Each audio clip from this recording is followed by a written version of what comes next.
Hello Jai everyone. Hind. Hey Sagar, hey Jay, hey Pranav, Jainik, श्राव्य, दिशा, जय जय Hind Hind sir. जय। तो ठीक है यार, हम लोग के साथ सार्थक सर भी एडेड हैं। एंड बिकॉज सार्थक सर ने ही पूरा बियॉन्ड एग्जाम्स डिज़ाइन किया है स्क्रैच से फ्रंट एंड पे, तो ऑब्वियसली उनका एक्सपीरियंस काफ़ी ज़्यादा है वेब डेव में। तो आज मोबाइल व्यू में रिस्पॉन्सिव कैसे बनाते हैं वेबसाइट्स को, सार्थक सर तुम लोग को पहले तो वो सिखाएंगे। साथ में एक एक करके तुम लोग के इश्यूज डाउट्स जो हैं अपनी वेबसाइट के वो डिस्कस करते रहना। जैनिक, तुम्हारे एक दो डाउट्स हैं वेबसाइट के जो अभी तक रिजॉल्व नहीं हुए हैं, हाँ सर, तो गूगल वो मीट पे रेस्पॉन्सिव अभी ही का डाल दो। प्रॉब्लम है। गूगल मीट पे अभी ही डाल दो अपने ओके। अपने नाम जिनको डाउट्स पूछने हैं। तो Sarthak, what I would suggest is hmm कि सिर्फ अगले 30 मिनट्स में हम्म, रिस्पॉन्सिव वेबसाइट बनाने के लिए जो भी तुम्हें चीज़ें बतानी है बता दो, इन लोग को एक्सप्लेन कर ठीक दो। है। स्टूडेंट को भी क्वेश्चन होगा तो यूजुअली पूछ ही लेते हैं। हम्म, आई वुड सजेस्ट एग्जाम्पल्स देके समझाना, मतलब करके दिखाना। हाँ हाँ एंड फिर इनको प्रैक्टिस करने के बजाय जो जो लोग यहाँ पे अभी नाम लिख दे रहे हैं, श्राव्या, जैनिक हम्म, एंड बाकी लोग नाम लिख देंगे, उसी ऑर्डर में जाना, उनको सीन शेयर करवाना और देख लेना वो क्या प्रॉब्लम्स पूछ रहे हैं। I am sure figure out करवा लोगे साथ साथ। अच्छा ठीक है। ठीक है। एग्जिस्टिंग जो पहले काम किया उससे रिलेटेड हाँ प्रॉब्लम्स जो आ रही है वो ना, ठीक है। हाँ, इन लोग ने खुद से वेबसाइट्स बनाई हुई हैं एंड सब में थोड़ा थोड़ा दिक्कत है इधर उधर, ठीक है। तो वो हेल्प करवा देना। उनका नेटलिफाई लिंक, गिटलैब लिंक सब तुम्हें ये लोग दे देंगे अगर मांगोगे। ठीक है। हम्म ठीक है, प्लीज गो हेड सार्थक। तो आज हम देखेंगे कि रिस्पॉन्सिव वेब डिज़ाइन क्या होता है। सबने अभी तक लैपटॉप के लिए, स्क्रीन के लिए अभी तक करा होगा, बट फिर भाई मोबाइल पे देखा होगा सबने, तो वो बहुत छोटा और अच्छा नहीं दिखता होगा। तो इसी के लिए हम रिस्पॉन्सिव वेब डिज़ाइंस करते हैं, जिससे कि हमारी जो वेबसाइट है वो टैबलेट हो या लैपटॉप हो या मोबाइल हो, सब पे वो यूज़र्स को बेस्ट एक्सपीरियंस या you I you x wise users के लिए अच्छा दिखे और सब यूज़ कर पाएँ उसको ईजिली। तो रिस्पॉन्सिव वेब डिज़ाइन के लिए तुम्हें सबसे पहले क्या करना होता है, एक चीज़ होती है व्यू पोर्ट टर्म।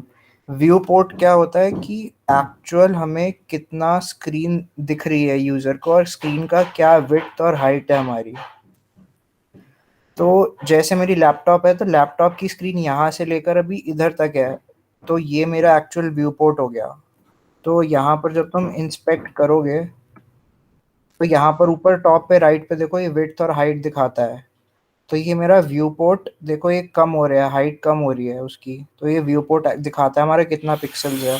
जैसे बस मेरी एक सेकंड सार्थक, आई वुड सजेस्ट यार कि ये जो नई चीज़ें सार्थक सर बता रहे हैं तुम लोग इनको नोट भी करते रहो, बिकॉज इसका रिपीट तो नहीं होगा।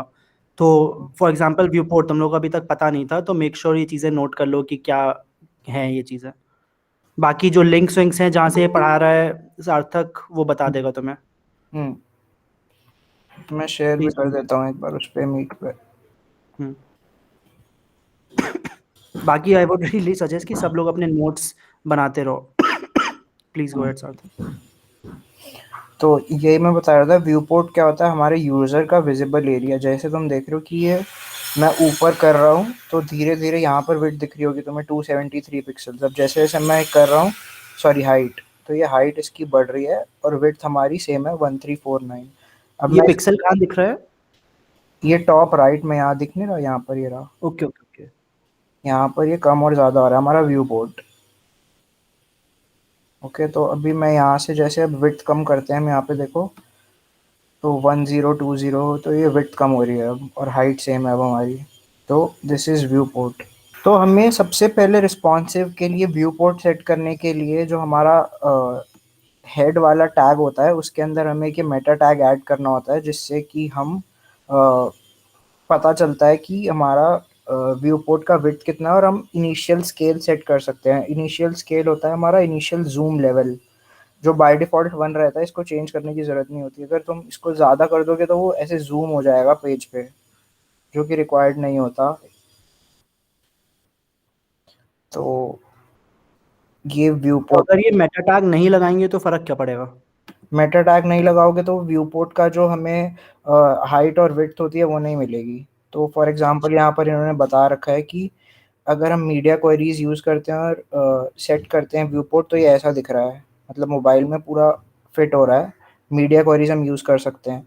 बट अगर हम नहीं डालते ये मेटा टैग, तो फिर हम मीडिया क्वेरीज यूज़ नहीं कर पाएंगे, क्योंकि हमें व्यू हम्म। पोर्ट का डायमेंशंस नहीं मिलता है फिर। ये चीज़ ज़्यादातर स्टूडेंट्स की यहाँ पे एरर आई थी कि जो लेफ्ट वाला व्यू है वैसा हो रहा था, सब हाँ कुछ हाँ। उल्टा सीधा दिख रहा तो था। यही सबसे पहला स्टेप हम मीडिया क्वेरीज यूज़ करने के लिए, ये सेटिंग द व्यू पोर्ट, ये लाइन ऐड करनी होती है। एग्जाम्पल हम देख लेते हैं, जैसे यहाँ पर अभी अभी करके भी दिखाऊंगा मैं, बट फॉर एग्जाम्पल यहाँ पर ये देखो, इन्होंने ऊपर हेड में मेटा टैग ऐड कर रखा है, नेम व्यू पोर्ट, और कंटेंट में width equal to device minus width और इनिशियल स्केल सेट करा हुआ है। तो लैपटॉप में कुछ ऐसा दिख रहा है ये, फिर उसके बाद टैबलेट में ऐसा दिखेगा ये, और फिर उसके बाद मोबाइल में फुल विड्थ ले लेता है, तो ये कुछ ऐसा दिखेगा फिर। तो अब हम देखते हैं कि ये होता कैसे और एक्चुअल में मीडिया क्वेरीज कैसे यूज करते हैं। तो नेक्स्ट स्टेप है हमारा मीडिया क्वेरीज, इसको क्लियर कर देते हैं। यहाँ पे मैं अभी एक सिंपल एक डिव ले रहा हूँ, ठीक है। यहाँ मैंने अभी एक डिव लिया है बॉडी के अंदर, और इसको विड्थ दे देते हैं हम 100 पिक्सल्स, एंड हाइट दे देते हैं 100 पिक्सल्स। ये चीज़ CSS में लिखी है तुमने? हाँ, ये स्टाइल के अंदर लिखी है ना, CSS है ये। तो बेसिकली अभी हमारा एक ये डिव आ गया सिंपली, जिसका background colour light green, oh sorry, अभी बैकग्राउंड कलर हमारा है light green, width 100 pixels, height है 100 पिक्सल्स। अब नेक्स्ट स्टेप है कि हमारा मीडिया क्वेरीज जो हमने यहाँ लिखा है, अभी यहाँ पर डायमेंशंस दिख रहे होंगे 813x602। यहाँ पर हमने मीडिया क्वेरी लिख दिया, यहाँ पर हमने मैक्स विड्थ सेट करा है, हमारा मैक्स विड्थ है 600 पिक्सल्स। 600 पिक्सल्स के नीचे हमारा बैकग्राउंड कलर हमने दिया हुआ है लाइट ब्लू। तो जैसे ही यहाँ पर देखो, अब रिजल्ट साइज में 600 होगा, तो ये लाइट ब्लू हो गया 600 के नीचे जाते ही। तो ऐसे हम मीडिया क्वेरीज में कितने भी दे सकते हैं। फॉर एग्जांपल अब मैंने यहाँ पर 400 के नीचे दे दिया, पिक्सल्स के लिए मैंने कलर दे दिया रेड, तो ये 400 के नीचे जाते ही ये रेड हो गया। हम कोई भी प्रॉपर्टी चेंज कर सकते हैं। फॉर एग्जांपल यहाँ पर मैं विड्थ एंड हाइट इसकी दोबारा से भी सेट कर सकता हूँ। फॉर एग्जांपल विड्थ मैंने अब कर दी 200 पिक्सल्स, हाइट भी कर दी 200 पिक्सल्स। तो ये रन किया, तो ये बड़ा हो गया वापस, और ऐसे छोटा हो गया, तो ये ऐसे हो गया। इसका एक अब बार सिंटेक्स बता सकते हैं, अगर कुछ भी हाँ, करना है तो कैसे करेंगे? सिंटेक्स क्या है बेसिक? मीडिया क्वेरी का हाँ, फॉर एग्जांपल अगर हम लोग ने तो अभी ये डिव के लिए ओनली स्क्रीन कुछ कुछ लिखा हुआ है और मैक्स विड्थ लिखा हुआ है, तो अगर हमें खुद से एक नया ऐड करना है मीडिया क्वेरी, तो हाँ, what will be the syntax I would follow? For example समझ लो यहाँ पर टैब के लिए आपको सेट करना है, ठीक है।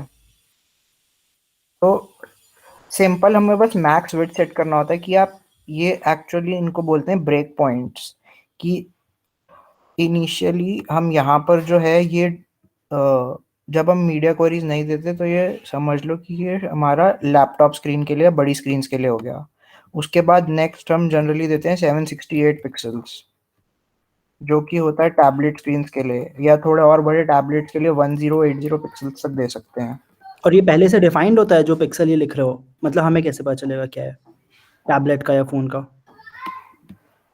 टैबलेट का, फोन का, मतलब बेसिक जो होता है वो डिफाइन होता है ओके 1080 तक। ओके कि ओके। जैसे हम यहाँ पर कोई भी वेबसाइट पे आप देखते हो,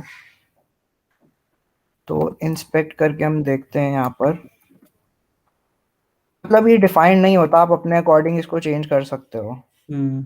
अपने यूज केस के हिसाब से कैसे आपको कंटेंट फिट करना है। वो आई थिंक जो रिस्पॉन्सिव वेब डिज़ाइन का W3 स्कूल्स का था, उसमें उन्होंने दे रखा था शायद कि हाँ, तो जैसे यहाँ पर iPad Pro है, इसका 1024 है, हम्म विड्थ और इसकी हाइट है 1366। तो मैक्स 1080 तक हम ले सकते हैं फॉर टैबलेट्स। हम्म। उसके बाद मोबाइल्स के लिए आ जाता है 500 पिक्सल्स तक। ठीक है, तो यही स्टेप्स हैं। अब और वो जो ओनली स्क्रीन लिखा हुआ है वो क्या है? सिंटेक्स है ये। इसको हटाएंगे तो कुछ फर्क पड़ेगा? नहीं, करना तो नहीं चाहिए।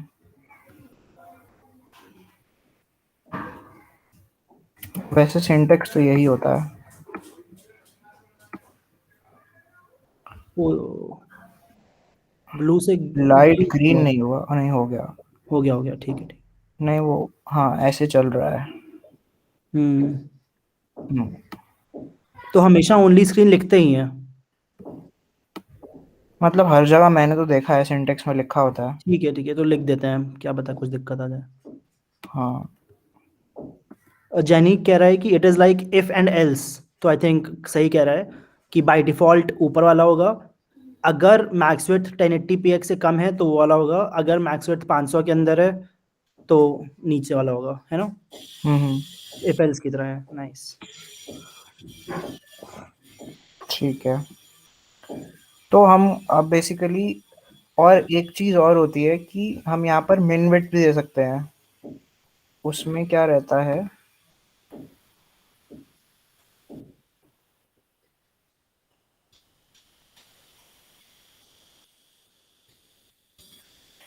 तो अभी हमने स्टेप्स फॉलो करे, वो होता है कि हम बड़ी स्क्रीन से छोटी स्क्रीन की तरफ मूव कर रहे हैं। फॉर एग्जांपल लैपटॉप से मोबाइल की तरफ डेवलपमेंट कर रहे हैं, तो हम उस तरीके से फॉलो करते हैं।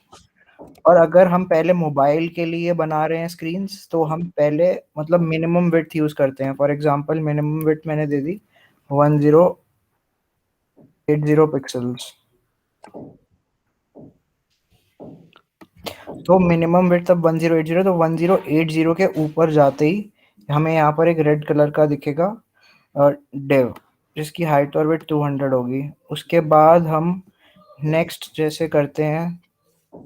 तो ये चीज़ आई वुड सजेस्ट सब लोग नोट कर लो कि मैक्स विड्थ मिन विड्थ दो प्रॉपर्टीज़ हैं। जब डेस्कटॉप फर्स्ट कंप्यूटर के लिए पहले वेबसाइट बना रहे हैं तो मैक्स विड्थ यूज़ करेंगे, बिकॉज उसका रीज़न अभी सार्थक ने दिया। एंड अगर मोबाइल फर्स्ट वेबसाइट है कि तुमने सबसे पहले अपने मोबाइल व्यू के लिए डिज़ाइन किया है और फिर एक्सपैंड कर रहे हो स्क्रीन साइज के हिसाब से, तो मिन विड्थ यूज़ करेंगे कि मिनिमम इतनी विड्थ है तो ये करना है, अगर उससे ज़्यादा विड्थ है तो ये करेंगे। ठीक है। तो अब ये देखो 768 के ऊपर हमारा बैकग्राउंड ब्लू है और हाइट विड्थ 100 है। उसके बाद जैसे हम 1080 के ऊपर जाएंगे तो बैकग्राउंड कलर हमारा रेड हो जाएगा। तो ये चीज़ सॉरी नीचे आएगी इसके, ये क्यों हुआ? क्योंकि अ, अब इसको हमें नेक्स्ट प्रायोरिटी देनी है। अगर हम ये ऊपर रखते हैं तो जो नीचे वाली चीज़ें हैं वो ओवरराइड करती हैं उस प्रॉपर्टी को। यानी सीएसएस में नीचे वाली चीज़ को ज़्यादा प्रायोरिटी मिलती है। हाँ, जो बाद में लिखी है उसको प्रायोरिटी ज़्यादा मिलती है। ठीक है। आई थिंक ये भी सबको नोट कर लेना चाहिए कि हाँ। सीएसएस में नीचे वाली चीज़ जो है उसको हम्म, प्रायोरिटी मिलती है। तो अगर तुमने दो सीएसएस प्रॉपर्टीज लगा रखी हैं सेम एलिमेंट पे, सेम डिव पे, तो हम्म, नीचे वाली वैल्यू को ज़्यादा प्रेफरेंस दी जाएगी। हाँ, जो बाद में डिफाइन होता है उसको ज़्यादा प्रेफरेंस मिलेगी। ठीक है। तो ये ऑलराइट, तो इसलिए। अब हमें मीटिंग के लिए जाना होगा। Sarthak please take over. By the way, हमें पर्सनली जो भी क्वेश्चंस आ रहे थे हम अभी तक पूछ रहे थे सार्थक सर से। आई वुड सजेस्ट तुम लोग भी इतना ही लेवल ऑफ इंटरेक्टिविटी रखो आगे भी क्लास में, वरना यही होगा कि क्लास खत्म हो जाएगी और पता नहीं चलेगा क्या क्या हो गया। तो हम्म, प्लीज़ अनम्यूट करके इंटरेक्ट करते रहना। सार्थक, टेक ओवर। कोशिश करो 15-20 मिनट में रैप अप कर लो एंड फिर इनके ठीक है। डाउट्स ले लेना। और कुछ छोटा सा असाइनमेंट दे देना, जिनके डाउट्स नहीं है वो तब तक असाइनमेंट कर लेंगे इसी चीज़ के ऊपर। ठीक है। All right. जय ओके, हिंद एवरीवन। बाय। तो ये हमने मीडिया क्वेरीज देख ली और ब्रेक पॉइंट्स देख लिए हमने। यही ब्रेक पॉइंट्स होते हैं एक्चुअल में, जो हम पिक्सल सेट करते हैं इन्हीं को ब्रेक पॉइंट्स बोलते हैं, कि हम कितने पिक्सल्स पे नेक्स्ट हमारा सीएसएस डिफाइन कर रहे हैं। तो डेवलपमेंट में एक चीज़ होती है कि always design for mobile first.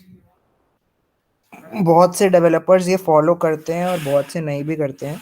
तो इसका सिंपल रीज़न यही होता है कि अगर तुम मोबाइल में पहले बनाओगे, छोटी स्क्रीन होती है, तो तुम्हें चीज़ें फिट करने में आसानी होगी, क्योंकि बड़ी स्क्रीन में चीज़ें आसानी से फिट हो जाती हैं। और छोटी स्क्रीन मतलब अगर तुम छोटे से मोबाइल से डिज़ाइन करना स्टार्ट करोगे तो इनिशियल जो सीएसएस होगी वो मोबाइल की लोड होगी, तो मोबाइल पे फिर चीज़ें भी ज़्यादा फास्ट लोड होंगी, क्योंकि ज़्यादातर मोबाइल पे लोग डेटा यूज़ करते हैं। तो इसलिए बेटर रहेगा कि तुम मिनिमम विड्थ यूज़ करके मोबाइल फर्स्ट डिज़ाइन करो, क्योंकि फिर मोबाइल पे लोड भी जल्दी होगा और डेवलपमेंट करने में भी ईज़ी रहता है। पहले मोबाइल का करो और फिर उसके बाद डेस्कटॉप पे मूव करो। यहाँ तक किसी को कुछ डाउट है क्या? No sir. ठीक है।